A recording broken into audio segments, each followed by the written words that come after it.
প্রিয় শিক্ষার্থী, তোমাদের সবাইকে আজকের এই অনলাইন ক্লাসে স্বাগত জানাচ্ছি। আমি অনুপ কুমার দত্ত, প্রভাষক, দর্শন বিভাগ, সরকারি MM কলেজ, যশোর। ইতিপূর্বে আমরা যুক্তিবিদ্যা নিয়ে বেশ কয়েকটি ক্লাস নিয়েছি, যুক্তিবিদ্যা প্রথম পত্রের। সেখানে আমরা শিখেছি যুক্তিবিদ্যার যে উৎপত্তির ইতিহাস, পটভূমি, যুক্তিবিদ্যার কিভাবে তৈরি হলো, উদ্ভব হলো। তারপরে আমরা শিখেছি যুক্তিবিদ্যা সম্পর্কে বিভিন্ন যুক্তিবিদদের যে ধারণা, এই ধারণাগুলো নিয়ে আমরা বেশ কয়েকটি ক্লাস আমি নিয়েছি ব্যক্তিগতভাবে। তো তারপরে আমরা গত ক্লাসে যুক্তিবিদ্যা সম্পর্কে যেসব ধারণা বিভিন্ন যুক্তিবিদের, এটি আমরা কি করেছি, শেষ করেছি। এখন আজকে আমরা নতুন একটি বিষয় নিয়ে, নতুন একটি টপিক নিয়ে তোমাদের সামনে আমি হাজির হয়েছি। আজকে আমি যে ক্লাসটি যুক্তিবিদ্যা ক্লাসে নিব সেটি হচ্ছে আজকের পাঠের নাম হচ্ছে যুক্তিবিদ্যার স্বরূপ। আজকের তোমাদের ক্লাসের যে বিষয়টি নিয়ে পড়ানো হবে সেটি হচ্ছে যুক্তিবিদ্যার স্বরূপ, নেচার অফ লজিক। তো আমি আমাদের আজকের এই যে পাঠের শুরুর পূর্বে আমি তোমাদেরকে একটি কাজ দিচ্ছি। সেটি হচ্ছে তোমরা সবাই আজকের এই ক্লাসে কি করবে, ক্লাস শুরু হওয়ার সাথে সাথে তোমরা যারা এই অনলাইন ক্লাসে ইতিমধ্যে হাজির হয়েছ তারা সবাই তোমাদের ক্লাস রোলটি সবাই সুন্দর করে লিখে কমেন্ট বক্সে লিখে ফেলো।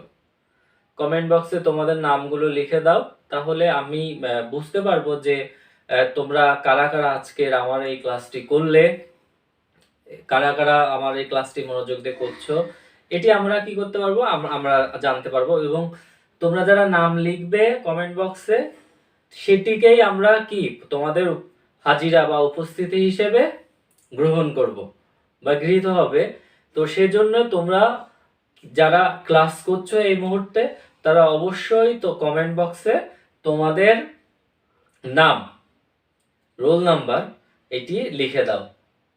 আচ্ছা, তাহলে আমরা যুক্তিবিদ্যা সম্পর্কে বিভিন্ন যুক্তিবিদদের ধারণা এগুলো আমরা জেনেছি। তো আজকে যুক্তিবিদ্যার স্বরূপ, নেচার অফ লজিক নিয়ে আমরা আলোচনা করছি। তো যুক্তিবিদ্যার স্বরূপ কি, যে বিষয়টি নিয়ে তোমরা পড়বে সেই বিষয়টি আসলে কি, সেই বিষয়টির স্বরূপ কি, রূপ কি, এটি তো অবশ্যই আমাদের কি করতে হবে, জানতে হবে। তো এখন তোমরা একটু বোর্ডের দিকে খেয়াল করো। বোর্ডে দেখো এখানে লেখা আছে বিচারমূলক চিন্তা পদ্ধতি যুক্তিবিদ্যার প্রথম ও প্রধান আলোচ্য বিষয়।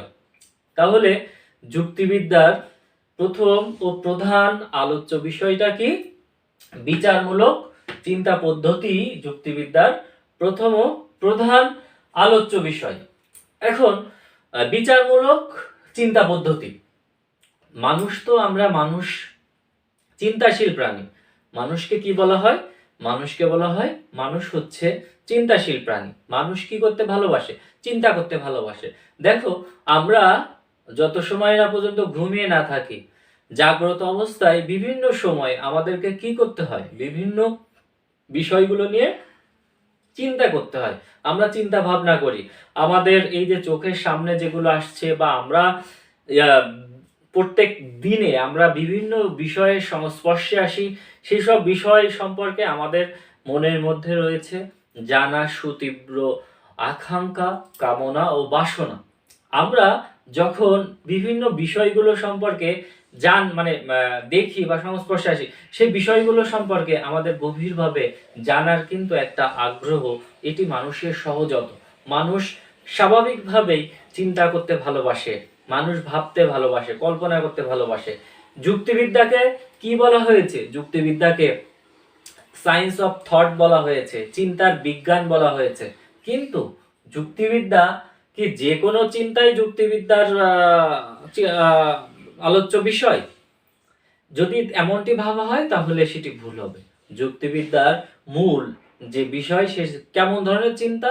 বিচারমূলক চিন্তা পদ্ধতি। এই যে তোমাদের চিন্তা, যে চিন্তাটিকে কি করা যায়? বিশ্লেষণ করা যায়, মূল্যায়ন করা যায়, এমন ধরনের বিচারমূলক চিন্তা পদ্ধতি হচ্ছে যুক্তিবিদ্যার প্রধান আলোচ্য বিষয়। এখন এই যে আমরা বিচারমূলক চিন্তা পদ্ধতিটা কি? যে ধরনের চিন্তা পদ্ধতিকে আমরা কি করতে পারবো? মূল্যায়ন করতে পারবো। তোমার যে চিন্তাটিকে আমরা মূল্যায়ন করতে পারবো, গবেষণার কাজে লাগবে, বিভিন্ন ধরনের ওই চিন্তা পদ্ধতি থেকে আমরা একটা ইতিবাচক বা সদর্থক নয়ার্থক সিদ্ধান্তে পৌঁছাতে পারবো, এমন ধরনের চিন্তাটিকেই কিন্তু আসলে চিন্তা সমূহকে বলা হয় বিচারমূলক। এই যে আমি লিখেছি দেখো বোর্ডে, বিচারমূলক চিন্তা পদ্ধতি, এমন ধরনের চিন্তাকেই বলা হয় বিচারমূলক চিন্তা পদ্ধতি। আর এই বিচারমূলক চিন্তা পদ্ধতি হচ্ছে যুক্তিবিদ্যার প্রথম ও প্রধান আলোচ্য বিষয়। তারপরে দেখো আমি কি লিখেছি, বিষয়বস্তু ও বিষয়বস্তুর আলোচনার ভিত্তিতে যুক্তিবিদ্যার স্বরূপ নির্ধারিত হয়। আমরা আজকের ক্লাসে জানতে চেষ্টা করছি যে যুক্তিবিদ্যার স্বরূপ কি। যুক্তিবিদ্যার স্বরূপটা আমরা আবিষ্কার করার চেষ্টা করছি। তাহলে তোমাদের কিন্তু একটা বিষয় কি করতে হবে, খেয়াল রাখতে হবে যে যুক্তিবিদ্যার স্বরূপ কিভাবে নির্ণয় করা যাবে, বা যুক্তিবিদ্যার স্বরূপকে কিভাবে আমরা নির্ধারণ করতে পারবো। এটি সাধারণত কয়টি ভাবে নির্ধারিত হয়? একটা হচ্ছে বিষয়বস্তু, যে কোনো যুক্তিবিদ্যার বিষয়বস্তু বা স্বরূপ নির্ধারিত হবে বিষয়বস্তু ও বিষয়বস্তুর আলোচনার পদ্ধতির ভিত্তিতে। মানে যুক্তিবিদ্যার আলোচনার বিষয়বস্তু কি এবং কোন কোন বিষয়গুলো নিয়ে আলোচনা হয়, মানে যুক্তিবিদ্যার মধ্যে যে বিষয়গুলো রয়েছে এবং যুক্তিবিদ্যা যে বিষয়গুলো নিয়ে আলোচনা করে সেগুলোর মাধ্যমে যুক্তিবিদ্যার স্বরূপ নির্ধারিত হবে। এখন আমরা যদি বিষয়বস্তুর দিকে খেয়াল করি, যে বিষয়বস্তুর ভিত্তিতে বিজ্ঞানকে সাধারণত কয় ভাগে ভাগ করা যায়? দুই ভাগে ভাগ করা যায়। আবারও তোমরা একটু শোনো মনোযোগ দিয়ে। বিষয়বস্তুর ভিত্তিতে বিজ্ঞানকে কয় ভাগে ভাগ করা যায়? দুই ভাগে। একটা হচ্ছে আকারগত বিজ্ঞান আর একটা হচ্ছে বস্তুগত বিজ্ঞান। এখন যুক্তিবিদ্যা আসলে কেমন ধরনের বিজ্ঞান, এটি আমাদের আবিষ্কার করার পূর্বে যে যুক্তিবিদ্যা কি আকারগত না বস্তুগত, তাহলে আমাদের প্রথমে জানতে হবে যে আকারগত বিজ্ঞানটা কি, কোন বিজ্ঞানগুলোকে আকারগত বিজ্ঞান বলা হয়। তোমরা আরেকটু ভালো করে খেয়াল করো যে আকারগত বিজ্ঞান কোনগুলো, কোন বিজ্ঞানকে বলা হয়? আকারগত বিজ্ঞান বলা হয় যে বিজ্ঞান বস্তুর আকার বা রূপ নিয়ে আলোচনা করে, সেই বিজ্ঞানকেই বলা হয় হচ্ছে আকারগত বিজ্ঞান। যেমন ধরো আমি লিখেছি উদাহরণ হিসেবে আকারগত বিজ্ঞানের একটা তোমার যথার্থ উদাহরণ হচ্ছে বিশুদ্ধ গণিত শাস্ত্র। এই যে বিশুদ্ধ গণিত শাস্ত্র, এটি হচ্ছে আকারগত বিজ্ঞান। এখানে কি করা হয়? গণিতের বিভিন্ন ধরনের অঙ্ক, নিয়ম কানুন, সূত্র, এগুলো জাস্ট কি করা হয়? আকার বা রূপ, এই ফর্ম নিয়েই কিন্তু শুধুমাত্র আলোচনা করা হয়। সেগুলোর বাস্তবে অস্তিত্ব আছে কি নেই সেটি বিবেচ্য বিষয় নয়। বিবেচ্য বিষয় হচ্ছে যে বিষয়টি নিয়ে আলোচনা করা হচ্ছে ওই বিষয়টির আকার বা রূপটা নিয়েই হচ্ছে বিশুদ্ধ গণিত শাস্ত্রের আলোচ্য বিষয়। আর বস্তুগত বিজ্ঞান কি? বস্তুগত বিজ্ঞান হচ্ছে সেই ধরনের বিজ্ঞান যে বিজ্ঞানে বস্তুর কি করা হয়?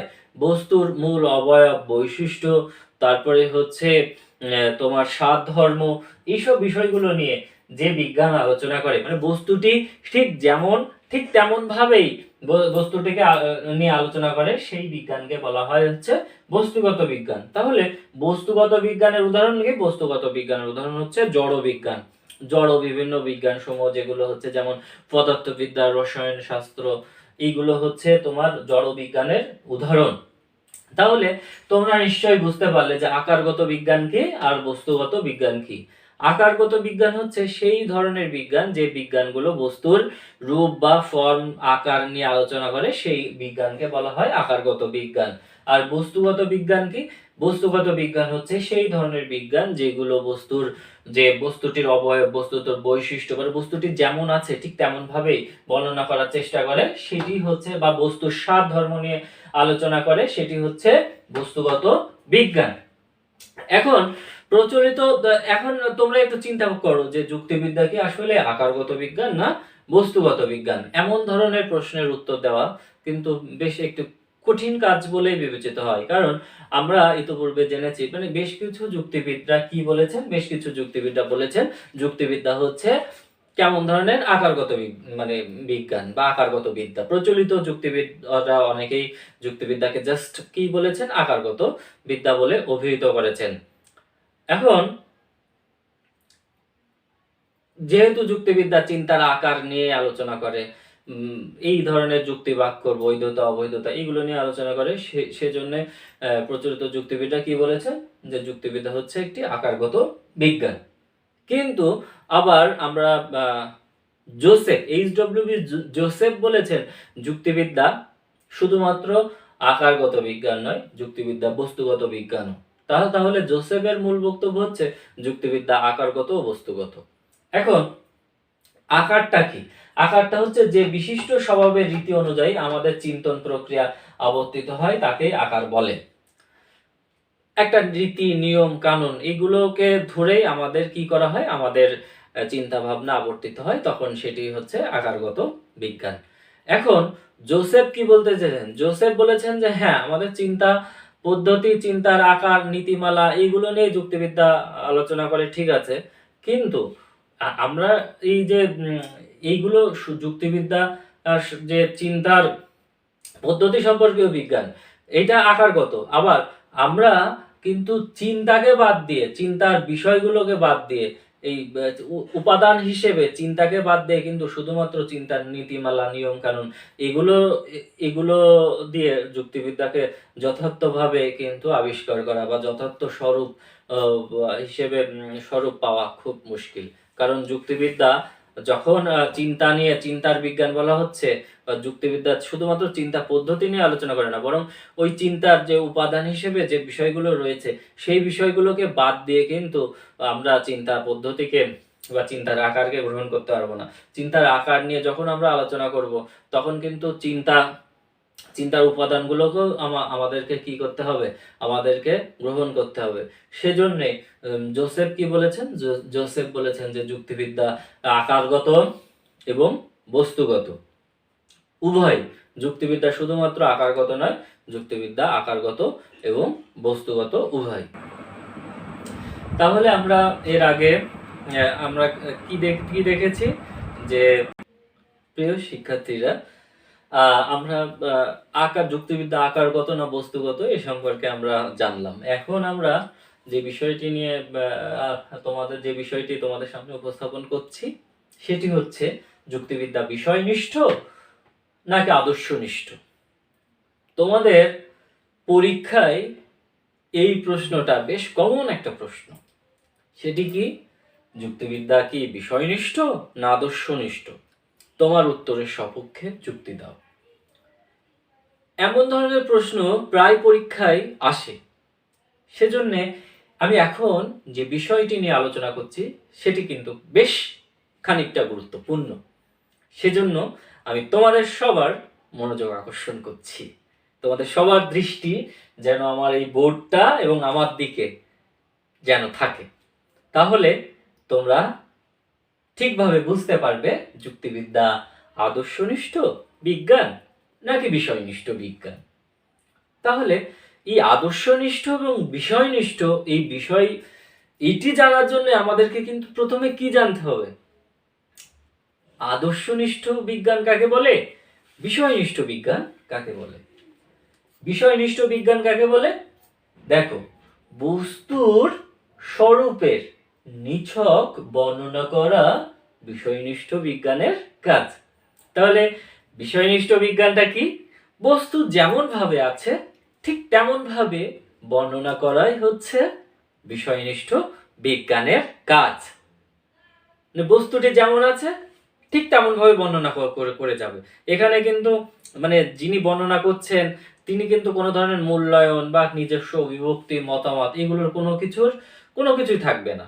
জাস্ট যেমন ভাবে আছে তেমন ভাবে। যেমন কাউকে যদি বলা হয় গরু সম্বন্ধে কেউ যখন বর্ণনা করবে, গরুটি যদি সাদা রঙের হয় তা বলা হবে গরুটি সাদা রঙের, গরুর দুটি শিং আছে, নাক আছে, দুটি চোখ আছে, কান আছে, চারটি পা আছে, ঠিক এমন ভাবেই বর্ণনা। এমন ভাবে যে বিজ্ঞানের যে বিষয়গুলো আলোচনা করা মানে বিষয়টি ঠিক তেমন ভাবেই যখন আলোচনা করা হবে, তখন এই বর্ণনা করা হবে, তখন সেটিকে বলা হয় হচ্ছে বিষয়নিষ্ঠ বিজ্ঞান। আর আদর্শনিষ্ঠ বিজ্ঞান কোনটি? আদর্শের দিকে। আদর্শনিষ্ঠ বিজ্ঞানের ক্ষেত্রে ঠিক উল্টোটা দেখা যায়, মানে বস্তুটি যেমন আছে তেমন না, বরং কোনো একটি আদর্শের দিকে লক্ষ্য রেখে কোনো বিষয়ের আকার কেমন হবে তা নির্দেশ প্রদান করাই হচ্ছে আদর্শনিষ্ঠ বিজ্ঞানের কাজ। তাহলে আদর্শনিষ্ঠ বিজ্ঞান কি? আদর্শনিষ্ঠ বিজ্ঞান হচ্ছে বিশেষ কোনো একটা আদর্শ থাকবে, ওই আদর্শটা কি হিসেবে? একটা জাস্ট মানদণ্ড হিসেবে থাকবে। ওই মানদণ্ডের উপর ভিত্তি করে কোনো বিষয়ের আকার কেমন হবে সেটি যখন নির্দেশ প্রদান করে, সেটিকে বলা হয় হচ্ছে আদর্শনিষ্ঠ বিজ্ঞান। তাহলে আমরা বিষয়নিষ্ঠ বিজ্ঞানের ক্ষেত্রে বলতে পারি বিষয়নিষ্ঠ বিজ্ঞান হচ্ছে কেমন ধরনের বিজ্ঞান? বর্ণনাধর্মী বিজ্ঞান। কেমন বিজ্ঞান? বর্ণনাধর্মী বিজ্ঞান, ডেসক্রিপটিভ সায়েন্স, বর্ণনাধর্মী বিজ্ঞান। আর আদর্শনিষ্ঠ বিজ্ঞানটা কি? আদর্শনিষ্ঠ বিজ্ঞানটা হচ্ছে কোনো একটা আদর্শ মানদণ্ডের উপর ভিত্তি করে বস্তুটি মানে কোনো বিষয় কেমন হবে তার নির্দেশ প্রদান করাই হচ্ছে আদর্শনিষ্ঠ বিজ্ঞানের কাজ। তাহলে আদর্শনিষ্ঠ বিজ্ঞানটিকে সম্পর্কে আমরা কি বলতে পারি? বিষয়নিষ্ঠ বিজ্ঞানের ক্ষেত্রে আমরা বলেছি বিষয়নিষ্ঠ বিজ্ঞান হবে মূল্যায়ন তোমার বর্ণনাধর্মী। আর আদর্শনিষ্ঠ বিজ্ঞান কেমন হবে? মূল্যায়ন ধর্মী, ইভ্যালুয়েটিভ সায়েন্স। বুঝেছ? মূল্যায়ন করা হয় তখন যখন কোনো বিষয়ে কোনো বস্তুটি কেমন, কোনো বিষয় বা কোনো জিনিস কেমন হবে সেটি যখন নির্দেশ প্রদান করা হয়, সেটি হচ্ছে আদর্শনিষ্ঠ বিজ্ঞান। মোটামুটি কোনো আদর্শকে মানদণ্ড হিসেবে রেখে সামনে এগিয়ে যাওয়াটাই হচ্ছে ওই বিষয়ের আকার কেমন হবে তা নির্ণয় করা, এবং সেটি হচ্ছে আদর্শনিষ্ঠ বিজ্ঞানের কাজ। এখন আমরা আসি যুক্তিবিদ্যার ক্ষেত্রে। যুক্তিবিদ্যা কি করে? যুক্তিবিদ্যা মূল যে আদর্শ সেটি হচ্ছে সত্য। যুক্তিবিদ্যা সত্যের আদর্শকে সামনে রেখে মানুষের বিচারধর্মী চিন্তার বৈধতা ও যথার্থতা প্রতিষ্ঠা করে। তাহলে যুক্তিবিদ্যা কি করে? যুক্তিবিদ্যা মানুষের বিচারধর্মী চিন্তার মানে সত্যতা এবং বৈধতা নিরূপণ করার ক্ষেত্রে কোন আদর্শকে সামনে রাখে? সত্যের আদর্শকে সামনে রাখে। সত্যের আদর্শকে সামনে রেখে মানুষের বিচারধর্মী চিন্তার যে সত্যতা, বৈধতা, যৌক্তিকতা প্রতিষ্ঠা করে যুক্তিবিদ্যা। তাহলে আমরা এই বিষয়টি তো তোমাদের সবার কাছে ক্লিয়ার হয়ে গেল যে যুক্তিবিদ্যা সবসময় সত্যকে আদর্শ হিসেবে গ্রহণ করে। সত্যের আদর্শকে সামনে রেখে কিভাবে চিন্তার নীতিমালা, চিন্তার নিয়ম কানুন এগুলো সবই সাজায়। মানুষ চিন্তার নীতিমালা, তারপরে হচ্ছে চিন্তার নিয়ম কানুন, কিভাবে বৈধ থেকে অবৈধ যুক্তিকে আলাদা করা যাবে, সর্বক্ষেত্রে কিন্তু সত্যকে পরম আদর্শ হিসেবে যুক্তিবিদ্যায় গ্রহণ করা হয়েছে। তাহলে যুক্তিবিদ্যা সম্পর্কে আমরা এই কথাটি নির্দ্বিধায় বলতে পারি, যুক্তিবিদ্যা কি বর্ণনাধর্মী, বিষয়নিষ্ঠ না আদর্শনিষ্ঠ? কি হবে বলো তো তোমরা? হ্যাঁ, যুক্তিবিদ্যা বিষয়নিষ্ঠ বিজ্ঞান নিশ্চয় নয়। যুক্তিবিদ্যা কেমন বিজ্ঞান? আদর্শনিষ্ঠ বিজ্ঞান। যেহেতু সত্যকে আদর্শ রেখে যুক্তিবিদ্যা যুক্তির বৈধতা অবৈধতা নিরূপণ করে, মানুষের চিন্তার যথার্থতা প্রমাণ করে, চিন্তার যৌক্তিকতা প্রতিষ্ঠা করে, সেজন্য যুক্তিবিদ্যাকে বিষয়নিষ্ঠ বিজ্ঞান না বলে কি বিজ্ঞান বলা হবে? আদর্শনিষ্ঠ বিজ্ঞান। তাহলে আমাদের পরীক্ষায় যদি আসে যে যুক্তিবিদ্যা আদর্শনিষ্ঠ বিজ্ঞান না বিষয়নিষ্ঠ বিজ্ঞান, তাহলে তোমরা কিন্তু খুব সহজেই সেটি লিখে আসতে পারবে যে যুক্তিবিদ্যা বিষয়নিষ্ঠ বিজ্ঞান নয়। বিষয়নিষ্ঠ বিজ্ঞানের কাজ হচ্ছে বস্তুর নিছক স্বরূপের বর্ণনা করা, কিন্তু যুক্তিবিদ্যায় বস্তুর নিছক স্বরূপ বর্ণনা করা নয়, বরং মানে কোনো একটি আদর্শ সত্যের আদর্শকে সামনে রেখে যুক্তিবিদ্যা কি করে, যুক্তিবিদ্যায় মানুষের চিন্তা পদ্ধতির বৈধতা অবৈধতা নিরূপণ করা এবং সত্যকে প্রতিষ্ঠা করাই হচ্ছে যুক্তিবিদ্যার মূল কাজ। সেহেতু যুক্তিবিদ্যা যেহেতু একটা আদর্শকে সামনে রেখে কোনো কিছুর মূল্যায়ন করে থাকে, তাহলে যুক্তিবিদ্যাকে কি বলা হবে, সেজন্য আদর্শনিষ্ঠ বিজ্ঞান বলা হবে। প্রিয় শিক্ষার্থীরা, তোমরা আদর্শনিষ্ঠ যুক্তিবিদ্যা আদর্শনিষ্ঠ নাকি বিষয়নিষ্ঠ সেটি জেনে ফেলেছো ইতিমধ্যে। তো এখন আমরা যুক্তিবিদ্যার স্বরূপ নিয়ে আমরা যেহেতু আলোচনা করছি, তো এই স্বরূপ নিয়ে আলোচনা করার ক্ষেত্রে এই প্রশ্নটি প্রায় সময় উচ্চারিত হয় যে যুক্তিবিদ্যা কি আসলে বিজ্ঞান নাকি কলা? যুক্তিবিদ্যা কি বিজ্ঞান নাকি কলাবিদ্যা, নাকি বিজ্ঞান এবং কলাবিদ্যা উভয়ই? এমন ধরনের প্রশ্নের উত্তর আমাদের প্রায় সময় দিতে হয়। তো এখন এই বিষয়টি আমি তোমাদের নিকট স্পষ্ট করব। যুক্তিবিদ্যার স্বরূপ নিয়ে যখন তোমরা আলোচনা করবে, তখন কিন্তু যুক্তিবিদ্যা বিজ্ঞান নাকি কলা এই প্রশ্নটা এটিও কিন্তু তোমাদেরকে কি করতে হবে, লিখতে হবে। এখন এখানে খেয়াল করো, বিজ্ঞান হিসেবে যুক্তিবিদ্যা, এখন যুক্তিবিদ্যা কলা বা বিজ্ঞান এটি জানার পূর্বে আমরা বিজ্ঞান কি বা বিজ্ঞান হিসেবে যুক্তিবিদ্যাকে কি বিজ্ঞান বলা যায় এটি নিয়ে আমি প্রথমে আলোচনা করছি। তো তোমরা এখন খেয়াল করো যে বিজ্ঞান হিসেবে যুক্তিবিদ্যা প্রকৃতির যে কোনো একটি বিষয় সম্পর্কে অর্জিত জ্ঞানকে কি বলা হয়, বিজ্ঞান বলা হয়। প্রকৃতির যে কোনো একটি বিষয় সম্পর্কে কি অর্জিত জ্ঞানকে বিজ্ঞান বলা হয়। বিজ্ঞান শব্দের অর্থ হচ্ছে বিশেষ জ্ঞান। বিজ্ঞানের জ্ঞানটি কেমন, কোনো বিষয় সম্পর্কে বিশেষ জ্ঞান। তবে এই বিশেষ শুধুমাত্র বিশেষ জ্ঞানই নয়, বরং বিজ্ঞানটি হবে কি সুশৃঙ্খল বিধিবদ্ধ, কোনো বিষয় সম্পর্কে সুশৃঙ্খল এবং বিধিবদ্ধ জ্ঞানকেই বলা হয় হচ্ছে বিজ্ঞান। তোমরা একটি জিনিস এখানে খেয়াল করো, যে কোনো বিষয়কে যদি বিজ্ঞানের মর্যাদা লাভ করতে হয় বা বিজ্ঞানের মর্যাদা পেতে হয়, তাহলে সেই বিষয়টিকে দুটি শর্ত পূরণ করতে হবে। কয়টি শর্ত পূরণ করতে হবে? দুটি শর্ত পূরণ করতে হবে। যে বিষয়টিকে বিজ্ঞান হিসেবে বিবেচনা করা হবে কিনা, সেই বিবেচ্য বিষয়ের বিষয়বস্তু কেমন হবে, শৃঙ্খলাপূর্ণ ও বিধিবদ্ধ হতে হবে। মানে আলোচ্য বিষয়টির বিষয়বস্তু সমূহ কি কেমন হতে হবে, শৃঙ্খলাপূর্ণ ও বিধিবদ্ধ হতে হবে। এটি হচ্ছে বিজ্ঞান মর্যাদা লাভ করার ক্ষেত্রে প্রথম যে শর্ত। দ্বিতীয় শর্ত হচ্ছে বিষয়বস্তু ব্যাখ্যার জন্য কতগুলো নিয়ম আবিষ্কার করতে হবে, সার্বিক নিয়ম নীতিমালা আবিষ্কার করতে হবে, ওই বিষয়ে থাকতে হবে। তাহলে কি হবে, সেটি বিজ্ঞানের পদমর্যাদা পাবে। তাহলে বিজ্ঞানের পদমর্যাদা পেতে হলে আমাদের কয়টি শর্ত থাকবে, সেটি হচ্ছে দুটি শর্ত।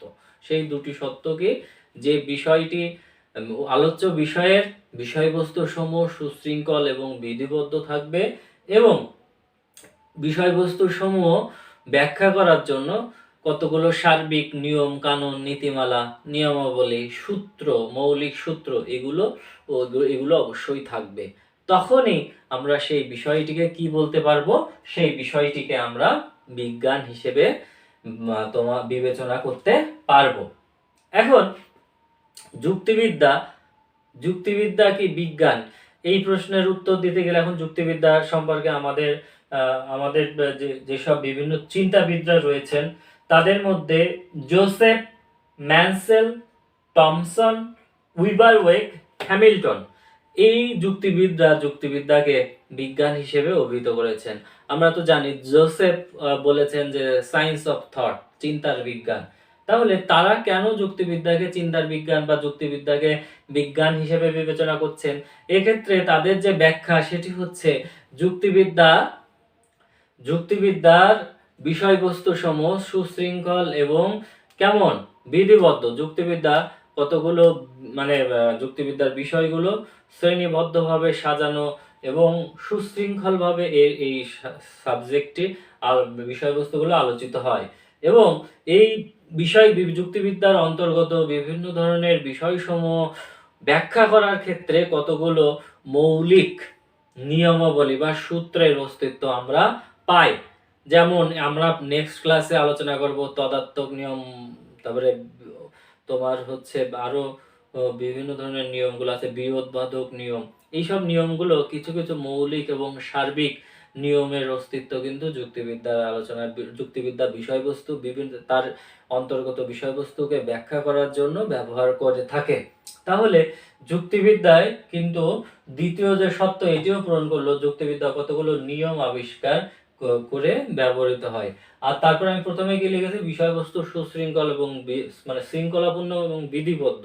যেমন ধরো আমরা যদি একটা উদাহরণ হিসেবে উপস্থাপন করি, যে কোনো ধরনের যুক্তি বাক্য যখন গঠিত যুক্তি যখন তৈরি হবে, সেই যুক্তিতে কিন্তু কয়টি পদ থাকবে? যুক্তিবিদ্যায় কিন্তু বলে দেওয়া হয়েছে 3টি পদ থাকবে। যুক্তিবিদ্যায় কয়টি পদ থাকবে? 3টি পদ থাকবে। এর বাইরে যদি 4টি পদ থাকে, 5টি পদ থাকবে, তখন সেটি অবৈধ হয়ে যাবে। সেটিকে কিন্তু যথার্থ যুক্তি হিসেবে গ্রহণ করা হবে না। যুক্তিবিদ্যা কিন্তু অবশ্যই শৃঙ্খলার সাথে এবং বিধিবদ্ধ নিয়ম দ্বারা পরিচালিত হয়। সেজন্য যুক্তিবিদ্যার প্রথম সত্য পূরণ করলো। তাহলে যুক্তিবিদ্যাকে তো বিজ্ঞান হিসেবে বলাই যায়। তারপর দেখো, যুক্তিবিদ্যা এমন একটি বিজ্ঞান যা চিন্তন ক্রিয়ার সাধারণ এবং সার্বিক নীতিমালা নিয়ে সুশৃঙ্খল এবং বিধিবদ্ধভাবে আলোচনা করে। তাহলে যুক্তিবিদ্যাকে যেহেতু যুক্তিবিদ্যা চিন্তন ক্রিয়ার সার্বিক নীতিমালা নিয়ে কেমন ভাবে আলোচনা করে? বিধিবদ্ধভাবে আলোচনা করে। এখানে যুক্তিবিদ্যা যে দুটি সত্য, শৃঙ্খলা এবং বিধিবদ্ধের যে প্রথম সত্য এবং বিষয়বস্তু ব্যাখ্যার জন্য যে নিয়মাবলী, মৌলিক নিয়মাবলী, সাধারণ সার্বিক নিয়মাবলী, এই দুটি সত্য যুক্তিবিদ্যা কি করেছে? পূরণ করেছে। তাহলে এই দুটি সত্যের ভিত্তিতে বা বিজ্ঞানের যে তোমার যে সংজ্ঞা সেগুলোর ভিত্তিতে যুক্তিবিদ্যাকে কি আমাদের মনে হচ্ছে যে যুক্তিবিদ্যাকে আমরা নিঃসন্দেহে কি বলতে পারি? যুক্তিবিদ্যাকে বিজ্ঞান হিসেবে অভিহিত করা যায় বা যুক্তিবিদ্যা একটি যথার্থ বিজ্ঞান। প্রিয় শিক্ষার্থীরা, যুক্তিবিদ্যা বিজ্ঞান না কলাবিদ্যা, নাকি বিজ্ঞান ও কলাবিদ্যা উভয়ই, এই বিষয়টি নিয়েই আমরা এখন আলোচনা করছি। তো আলোচনার প্রথমার্ধে আমরা যুক্তিবিদ্যা বিজ্ঞান হিসেবে যুক্তিবিদ্যা বিজ্ঞান হিসেবে কতটা সার্থক বা যুক্তিবিদ্যাকে বিজ্ঞান বলা যায় কিনা সেই সম্পর্কে আমরা আলোচনা করেছি। তো এখন আমরা আলোচনা করব কলাবিদ্যা হিসেবে বা কলা হিসেবে যুক্তিবিদ্যাকে কি কলাবিদ্যা বলা যায় কিনা। এখন কলাবিদ্যা, কলা বলতে কি বোঝায়? কলা কিন্তু বেশ একটা মজার একটা শব্দ, কারণ কলা এই শব্দটির কিন্তু অনেক রকম অর্থ রয়েছে। যেমন কলা বলতে আমরা অনেকে খাওয়ার কলাকে বোঝাই, তাদের বানানগুলো কিন্তু সবই একই রকম, কলা বা কলা বলতে আমরা খাওয়ার কলাকে বুঝি। আবার কলা বলতে টিস্যু কলা এগুলোকে বুঝি, শরীরের মধ্যে থাকা কোষগুচ্ছকে কলা বলে। আবার কলা বলতে দক্ষতা, পারদর্শিতা ও কর্মপটুতা এগুলোকে বোঝায়। আবার কলা বলতে বিভিন্ন বস্তু সম্পর্কে জিনিসের ব্যবহারিক জ্ঞানকেও কলা বলে। তাহলে কলা কিন্তু বাস্তবে অনেকগুলো অর্থ রয়েছে। কলা বানান অভিন্ন, কিন্তু অর্থগুলো কেমন? এক রকম। তো আজকে আমরা বিজ্ঞান হিসেবে যদি কলাকে বিবেচনা করতে চাই, তাহলে তোমরা বিষয়টি খেয়াল করবে যে কলার এখানে দুই রকম অর্থে, মানে কলাকে দুটি অর্থে দৈনন্দিন জীবনে ব্যবহার করা হয়ে থাকে। কলাকে কি হিসেবে? কলা শব্দটির দুই ধরনের অর্থ রয়েছে। প্রথম অর্থ হচ্ছে দক্ষতা, পারদর্শিতা ও কর্মপটুতা, এগুলোকে কলা বলে। দক্ষতা বা প্রয়োগ কুশলতাকে কি বলে? কলা বলে। দক্ষতা, যেমন ধরো একজন নৃত্যশিল্পী, সে নৃত্যর যেসব নিয়ম কানুন আছে এই সব সম্পর্কে অবগত না হয়েও, এগুলো সম্পর্কে অজ্ঞ হয়েও সে কিন্তু বেশ সুন্দর কি করতে পারে, অনেক সময় নাচতে পারে। তাহলে তার এই যে নাচার দক্ষতা, তার এই যে নাচার পারদর্শিতা, এটিকেই কি বলে? এটি হচ্ছে কলা। এটি হচ্ছে প্রথম অর্থ। আর দ্বিতীয় অর্থ কি? দ্বিতীয় অর্থে কলা বলতে বস্তু সম্পর্কিত জ্ঞানের বিধিবদ্ধ ব্যবহার বা প্রয়োগ সম্পর্কিত ধারাবাহিক জ্ঞানকে কি বলে? কলা বলে। কলা বলতে কি বোঝায়? কলা বলতে কোনো বস্তু সম্পর্কে জ্ঞানের বিধিবদ্ধ ব্যবহার এবং প্রয়োগ সম্পর্কে ধারাবাহিক জ্ঞানকে কলা বলে।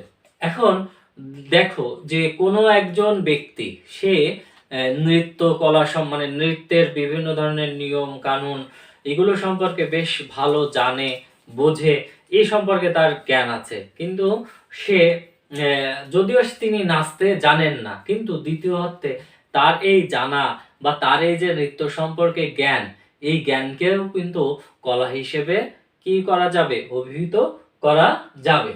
তাহলে প্রথম অর্থে যে কলা বলতে দক্ষতা ও পারদর্শিতা, কর্মপটুতা বলা হলো, এই দক্ষতা এবং কর্মদক্ষতা, পারদর্শিতা এগুলোকে যদি আমরা সংক্ষিপ্ত করে বলি, এই কলা হচ্ছে ব্যবহারিক দক্ষতা। এই ধরনের কলাকে আমরা কি, প্রথম অর্থের কলাকে আমরা কি বলতে পারি?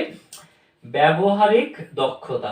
প্রথম অর্থের কলা শব্দের অর্থ হচ্ছে ব্যবহারিক দক্ষতা। দ্বিতীয় অর্থে কলা হচ্ছে কাজ নিষ্পন্ন করার কৌশল পদ্ধতি। কাজ নিষ্পন্ন, ধরো আমি একটি কাজ করব, সেই কাজটি কিভাবে সম্পাদিত হবে, কিভাবে করলে, কোন পদ্ধতিতে আগালে, কিভাবে কোন মেথড অ্যাপ্লাই করলে আমরা কি করতে পারবো, সেই আমাদের অভিষ্ট লক্ষ্যে, কাঙ্ক্ষিত গন্তব্যে আমরা পৌঁছাতে পারবো, সেই যে একটা কৌশল পদ্ধতি সম্পর্কিত যে জ্ঞান, সেই পদ্ধতি সম্পর্কে যে জ্ঞান, এই জ্ঞানটিকেই কি বলা হচ্ছে? এই ধারাবাহিক জ্ঞানকে বলা হচ্ছে দ্বিতীয় অর্থের কলা। এখন আমরা যদি যুক্তিবিদ্যার ক্ষেত্রে যুক্তিবিদ্যাকে কি কলাবিদ্যা হিসেবে বলা যায় কিনা সে সম্পর্কে যদি আমরা বলতে যাই, তাহলে আমরা বলতে পারবো যুক্তিবিদ্যা সত্য উদ্ঘাটন এবং ভ্রান্তি নিরসনের জন্য সর্বদা কি করে থাকে? আমাদের জ্ঞানকে বাস্তব ক্ষেত্রে প্রয়োগ করে। তারপর যুক্তিবিদ্যা কি? যুক্তিবিদ্যার যেসব মৌলিক নিয়মাবলী আছে, যেসব যুক্তিবিদ্যা পাঠ করলে আমরা যেসব সার্বিক নিয়ম কানুন নীতিমালা এইগুলো সম্পর্কে যখন আমরা জানবো, তখন এই বিষয়গুলোর জ্ঞান আমাদের যখন অর্জিত হবে, তখন ওই জ্ঞানটিকে আমরা যুক্তিবিদ্যা যেসব মূল সূত্র, মৌলিক নিয়মাবলী, এই সব জ্ঞান যখন আমাদের মধ্যে থাকে, তখন কি হয় যে তখন আমরা সত্য উদ্ঘাটন এবং ভ্রান্তি নিরসনের উদ্দেশ্যে এই সব সূত্রগুলোকে আমরা কি করে থাকি? এই জ্ঞানগুলোকে আমরা প্রয়োগ করে থাকি, বাস্তব জীবনে অ্যাপ্লাই করে থাকি। তাহলে এই দিক দিয়ে এটিও তো এক ধরনের যুক্তিবিদ্যার, যে সত্য উদ্ঘাটন, ভ্রান্তি নিরসন, এইগুলো করার জন্য যুক্তিবিদ্যার জ্ঞানের কি প্রয়োগ কৌশল। তাহলে সেটি তো যুক্তিবিদ্যা। আমরা যখন আমাদের বাস্তব জীবনে অবৈধ যুক্তি থেকে বৈধ যুক্তি, মিথ্যা থেকে সত্যকে আলাদা করা, ভ্রান্তি নিরসন করা, এইসব করার ক্ষেত্রে যুক্তিবিদ্যা পড়ে আমরা যেসব নিয়ম কানুন নীতিমালা মৌলিক নিয়মাবলী চিন্তার মূল সূত্র এগুলো এই সব বিষয়গুলো কি করব? অ্যাপ্লাই করব, প্রয়োগ করব। এইগুলো প্রয়োগ করার মাধ্যমেই তো আমরা সত্যকে অর্জন করতে পারবো, মিথ্যাকে বর্জন করতে পারবো, জ্ঞানের বিভিন্ন শাখায় অবৈধ জ্ঞানকে বর্জন করে বৈধ জ্ঞানকে আলাদা করতে পারবো। তাহলে এই যে আমরা ব্যবহারিক যে দক্ষতা বা কৌশল জ্ঞানের, এই ক্ষেত্রে যদি আমরা বিবেচনা করি, তাহলে যুক্তিবিদ্যাকে কি বলা যায়? যুক্তিবিদ্যাকে নিশ্চিত অর্থে কি কলাবিদ্যা হিসেবে অভিহিত করা যায়। তো এই সম্পর্কে দেখো আমরা প্রথমেই পড়েছি যে হচ্ছে যুক্তিবিদদের বিভিন্ন যুক্তিবিদ্যা সম্পর্কিত আলোচনার যে ধারণা তোমাদের পড়ানো হয়েছিল, সেখানে যুক্তিবিদ এলড্রিস যুক্তিবিদ্যাকে কলাবিদ্যা হিসেবে অভিহিত করেছেন। যুক্তিবিদ এলড্রিস তার দ্য পোর্ট রয়্যাল লজিক কি বইটির নাম হচ্ছে পোর্ট রয়্যাল লজিক। তোমরা আমি লিখছি এখানে, তোমরা একটু সবাই লিখে নিবে যে বিশিষ্ট যুক্তিবিদ কি নাম? বিশিষ্ট যুক্তিবিদ এলড্রিস কোন বইটির নাম কি? The Port royal logic. এটি একটা বইয়ের নাম, গ্রন্থের নাম। এই গ্রন্থের লেখক হচ্ছেন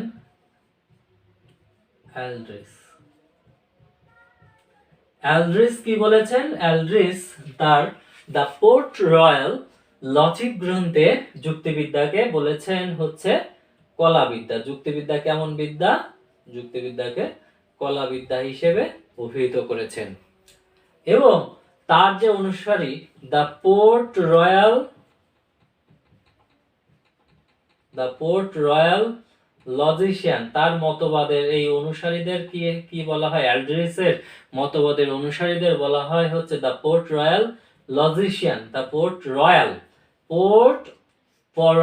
লজিশিয়ান, এই মতবাদের অনুসারীদেরকে কি বলা হয়? পোর্ট রয়্যাল মতবাদের অনুসারীরা বলেছেন যে যুক্তিবিদ্যা কলাবিদ্যা।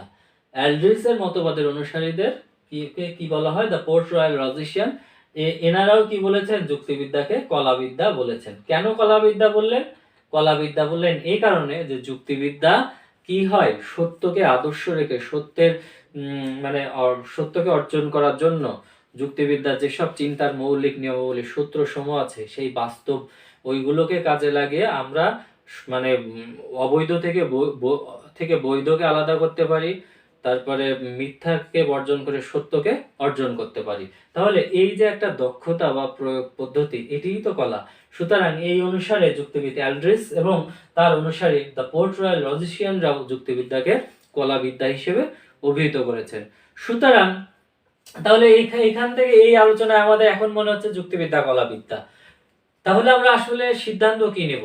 তাহলে আমাদের আসলে সিদ্ধান্ত নিতে হবে যুক্তিবিদ্যা একাধারে, যুক্তিবিদ্যা শুধুমাত্র বিজ্ঞান নয়, আবার যুক্তিবিদ্যা শুধুমাত্র কলা নয়। যুক্তিবিদ্যা একাধারে কলাবিদ্যা এবং বিজ্ঞান উভয়। পরীক্ষায় যদি প্রশ্ন আসে তাহলে তোমরা এভাবে শেষের মূল্যায়নটুকু এভাবে লিখতে পারো যে যুক্তিবিদ্যা একাধারে যেমন বিজ্ঞানের মতো সুশৃঙ্খল বিধিবদ্ধ জ্ঞান এবং বিষয়বস্তু গুলো ব্যাখ্যা করার জন্য মূল সূত্রসমূহ নিয়ে আলোচনা করে, মৌলিক কিছু সূত্রগুলো রয়েছে, যুক্তিবিদ্যার ক্ষেত্রেও রয়েছে। সুতরাং যুক্তিবিদ্যা এই দিক দিয়ে বিজ্ঞান। আবার কলা হিসেবে, কলা বলতে বোঝায় দক্ষতা, পারদর্শিতা, প্রয়োগ নিপুণতা, কৌশলকে।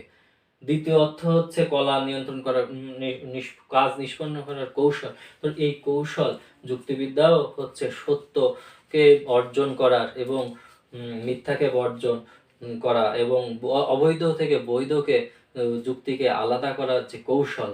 সুতরাং এই নিষ্পন্ন করার কৌশল পদ্ধতি। তাহলে এই দিক দিয়েও যুক্তিবিদ্যাকে কি বলা হয়? কলাবিদ্যা বলা যায়। সুতরাং যুক্তিবিদ্যা একাধারে কলাবিদ্যা এবং বিজ্ঞান উভয়। এই ছিল আমাদের আজকের আলোচনা। তো তোমাদের সকলের সুস্বাস্থ্য এবং দীর্ঘায়ু কামনা করছি। তোমরা বাসায়, প্রিয় শিক্ষার্থী, তোমরা সবাই বাসায় পড়ালেখা করবে, মনোযোগ দিয়ে নিয়মিত ক্লাস করবে এবং ক্লাসে আজকের যে বিষয়গুলো ক্লাস করছো সেই বিষয়গুলো নিয়ে বাসায়ও একটু বইগুলো নিয়ে পড়াশোনা করবে এবং তাহলে দেখবে যে বিষয়গুলো, অনেক কঠিন বিষয়গুলো তোমাদের কাছে অনেক বেশি স্পষ্ট হবে। তো তোমরা ভালো থাকো, সুস্থ থাকো, এই শুভকামনা আমি আজকের মতো আমার এই ক্লাসটি শেষ করছি। ধন্যবাদ সবাইকে, আবার দেখা হবে।